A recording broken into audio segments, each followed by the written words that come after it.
நீரோ மன்னனினுடைய மாளிகை. நீரோ மன்னன் மிகப்பெரிய கொடுங்கோலன் என்று நம் வரலாற்றில் நம்ம படிச்சிருப்போம். ரோம் நாட்டில் வந்து பார்த்திங்கன்னா நீரோனியா அப்படின்னு ஒரு கலையரங்கங்க. அந்த கலையரங்கத்தில் தான் எல்லா கலை நிகழ்ச்சிகளும் நடக்கும்.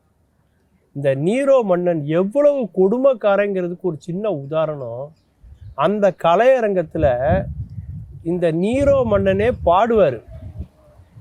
அதுவும் இவரே எழுதின வரிகளை இவரே இசையமைச்சு இவரே பாடுவாராம்.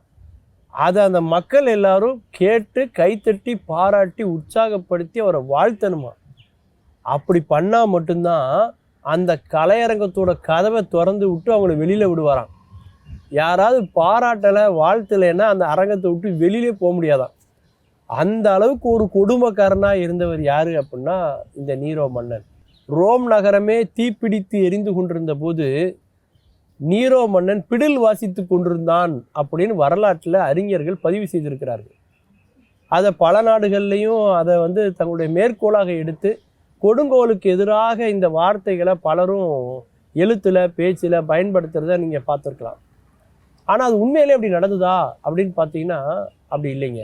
மேக்ஸ்மஸ் அப்படின்னு சொல்லக்கூடிய ஒரு இடம், அந்த இடத்துல ஒரு குதிரை பந்தயம் நடத்தக்கூடிய இடம் இருக்குது. அங்கே சின்னதாக ஒரு தீ பிடித்து எரிகிறது. அது பக்கத்தில் இருக்கிற கடைகளுக்கெல்லாம் பரவி, அதன் பிறகு அந்த வீடுகளுக்கெல்லாம் பரவி, கடைசியில் நீரோ மன்னனுடைய அரண்மனையிலேயே அந்த தீ பற்றுகிறது. கிட்டத்தட்ட கால்வாசி அரண்மனை அதில் எரிஞ்சிட்டுன்னே சொல்லலாம். அந்த தீயை பற்ற வச்சதே யார் அப்படின்னா நீரோ மன்னன் தான்.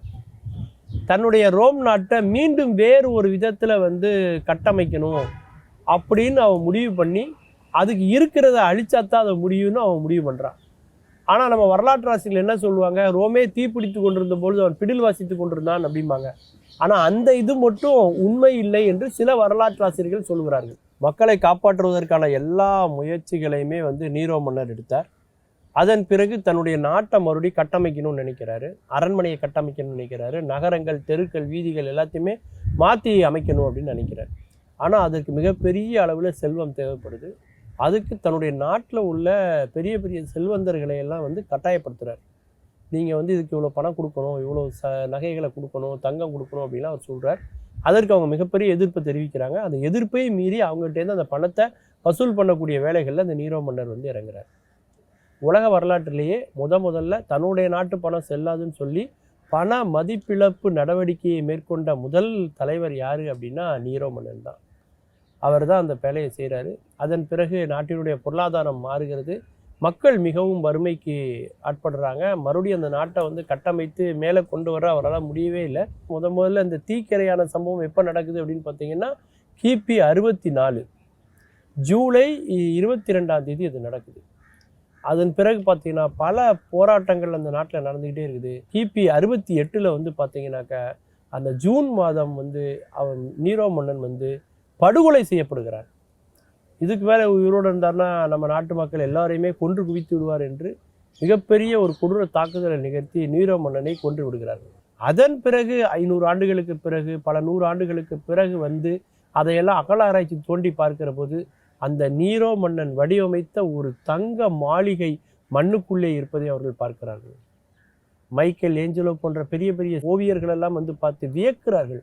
அந்த அளவுக்கு வியப்பின் உச்சத்தில் அந்த மாளிகைக்குள்ளே இருக்கக்கூடிய ஓவியங்கள், சிற்பங்கள் எல்லாம் அதுக்குள்ளே இருக்கிறத அதன் பிறகு அவர்கள் பார்க்கிறார்கள். அப்பேற்பட்ட ஒரு சிறந்த கலை அம்சத்தோடு கூடிய ஒரு அரண்மனை நீரோ மன்னனால் வடிவமைக்கப்பட்டிருக்கிறது என்பது வரலாற்றின் பிற்பகுதியை படிக்கிற போது நமக்கு தெரிகிறது. மீண்டும் பல புதிய தகவல்களோடு, அதில் அறியப்படாத பக்கங்களோடு உங்களை சந்திக்கிறேன். நன்றி, வணக்கம்.